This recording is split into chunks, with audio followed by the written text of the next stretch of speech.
Maharashtra bulletin, आपला महाराष्ट्र, आपली बातमी।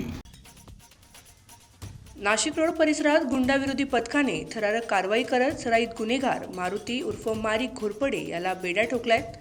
पोलिसांना पाहताच कारने पळ काढणाऱ्या आरोपींचा सिने स्टाईल पाठलाग करून पोलिसांनी त्यांना शस्त्रासह जेरबंद केले। गस्तीवर असलेल्या पोलिसांना पाहताच संशयित टोयोटा इटॉस कारने भरधाव वेगात पळाले। पोलिसांनी आनंद विजय सोसायटीपर्यंत पाठलाग केला असता आरोपी कार सोडून इमारतीत शिरले। यावेळी पोलिसांनी चक्क शिडी लावून दुसऱ्या मजल्यावरील बाल्कनीत प्रवेश करत मारी घोरपडे, वैभव उबाळे आणि एका अल्पवयीन मुलाला ताब्यात घेतले। त्यांच्याकडून देशी कट्टा, जिवंत काडतूस, कोयता आणि कार असा 4.42 लाखांचा मुद्देमाल जप्त करण्यात आलाय। मुख्य आरोपी मारी घोरपडे हा 3 गंभीर गुन्ह्यात फरार होता।